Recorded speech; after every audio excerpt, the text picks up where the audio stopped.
Hey guys, welcome to Wrestling Days and welcome to an excited Wrestling Days because Tyler Breeze, one of my favourite wrestlers, has returned to NXT. No idea how long he's going to be in NXT for. I'm sure he'll come back to the main roster when Fandango returns so that we get Breezango again. It might be that he only made this one-off appearance, but I have seen him on house shows for NXT recently as well, so kind of hard to know how long he's down there for. But Ricochet, the current NXT North American champion, issued an open challenge for his North American Championship, and Tyler Breeze answered. Came down, they had a fantastic match. Honestly, it is one of the best matches of the past few weeks. Really, really great match. And Ricochet wins. I should have said spoiler alert, but there we go. Ricochet wins. Yeah, as we said, don't know what the future now holds for Tyler Breeze. But Tyler got such a great positive reaction. The match was so good as well. It's easy to forget just how good of a wrestler Tyler Breeze is because he doesn't get that many opportunities to show that he can really wrestle. They tend to use him infrequently, and when he does get used, it's more comedy spots, but he is a really great wrestler, so very excited for that. But that got me thinking, what other superstars, former NXT superstars, would benefit in going back for a little bit? I'm not saying they have to go down there forever. I'm just saying they could go down there, they could reinvigorate their characters, and then when they go back to the main roster, they might be seen as a little bit more important by the WWE Universe.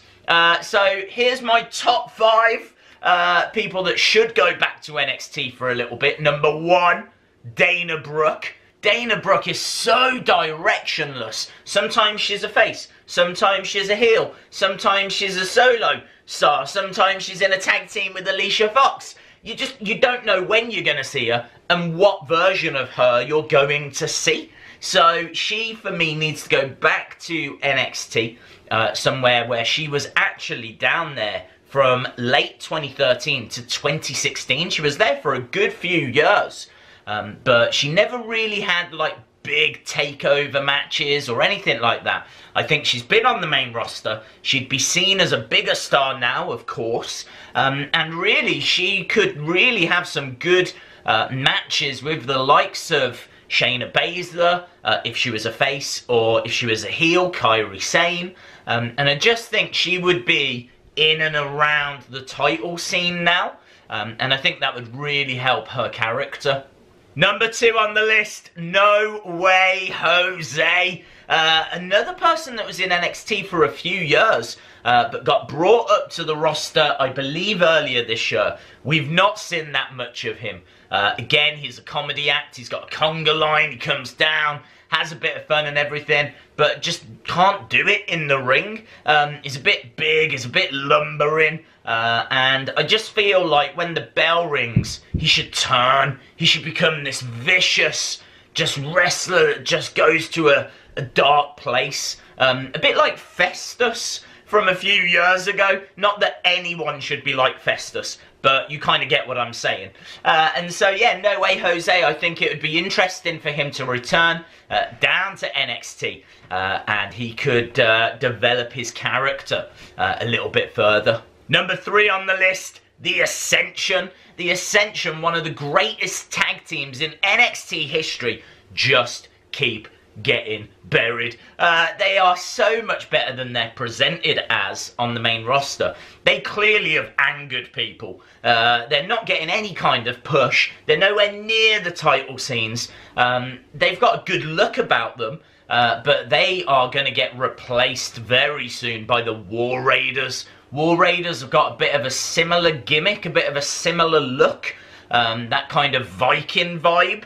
With the face paint and the interesting ring attire, and the Ascension are very quickly turning into a poor man's War Raiders. I feel like They could go down to NXT. They could have some interesting matches with the War Raiders. And let's see what that does to the team. Let's see if that reinvigorates the team. Number 4 on the list, Titus ONeil. Titus ONeil doesn't really compete in ring anymore. He had a few tag matches this year, but really Titus worldwide, I feel like, was an interesting development for him, because I could see Titus having a stable.